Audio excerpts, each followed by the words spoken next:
Les progrès techniques réalisés dans le domaine métallurgique ont contribué depuis les années 30 au développement de l'utilisation du tube de cuivre dans l'industrie du bâtiment.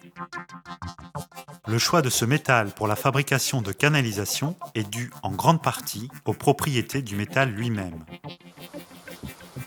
Le cuivre a un excellent comportement au contact de l'eau et également vis-à-vis d'un grand nombre de produits chimiques. Le cuivre a des propriétés bactéricides. Il détruit un grand nombre de micro-organismes et contribue à l'assainissement des canalisations.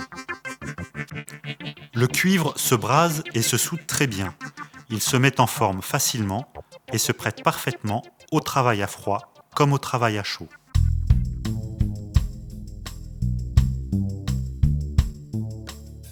Ces propriétés ont fait du tube de cuivre un matériau électif pour les canalisations employées dans les bâtiments.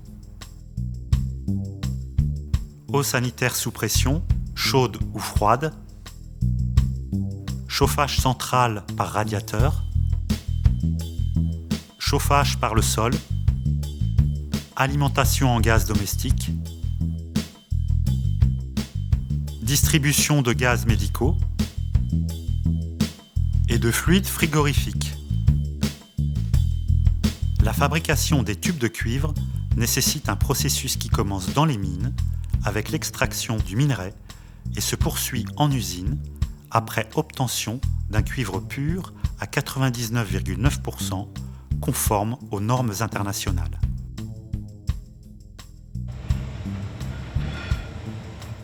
La première étape consiste en l'obtention de billettes.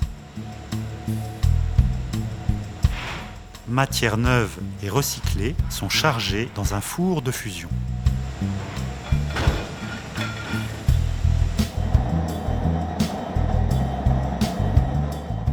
Grâce à des brûleurs à gaz, la température est amenée au-delà du point de fusion du cuivre, soit 1083 degrés Celsius.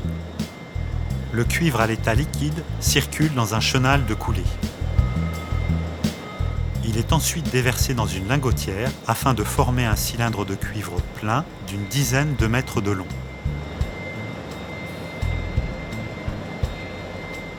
Une circulation d'eau permet de refroidir le métal qui se solidifie rapidement. La composition chimique est contrôlée avant chaque coulée. Après refroidissement complet, les billettes sont extraites.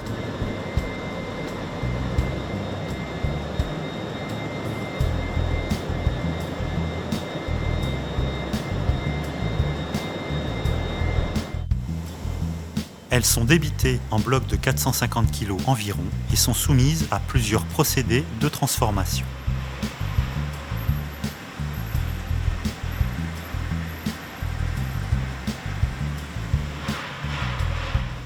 Les billettes réchauffées à une température d'environ 850 degrés Celsius sont introduites dans le conteneur d'une presse hydraulique qui va réaliser la transformation d'un corps plein en un corps creux.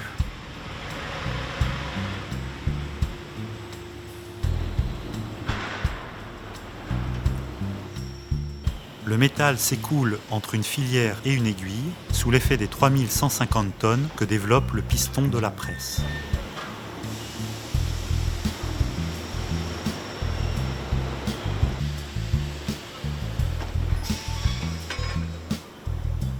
À la sortie de la presse, une ébauche de tube d'une longueur d'environ 15 mètres est immédiatement refroidie pour éviter toute oxydation. C'est la seule phase de l'ébauchage qui s'effectue à chaud.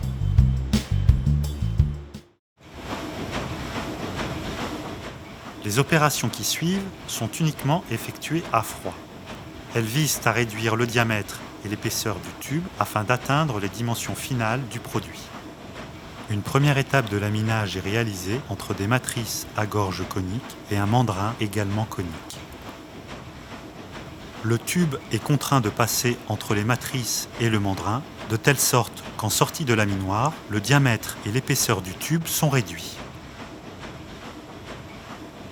Sa longueur dépasse 120 mètres.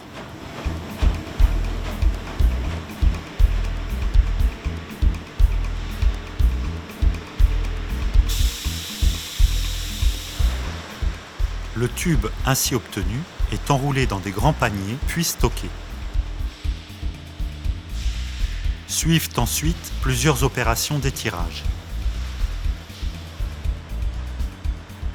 Le tube est tiré entre une filière et un mandrin flottant dont les dimensions correspondent respectivement au diamètre extérieur et intérieur du tube que l'on veut obtenir.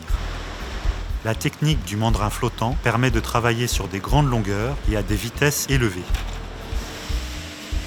Suivant le diamètre du tube, les vitesses d'étirage sont de l'ordre de 800 à 1000 mètres par minute. Le tube peut atteindre une longueur de 1200 mètres pour du 14 par 1. Il est obtenu à l'état écroui, c'est-à-dire dur.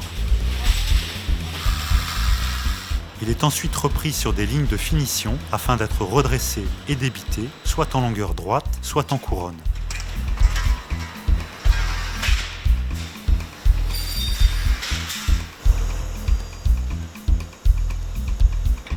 Pour donner au métal en couronne la malléabilité nécessaire à son façonnage, il faut le faire passer de l'état écroui à l'état recuit par chauffage dans un four à une température de 450 degrés Celsius.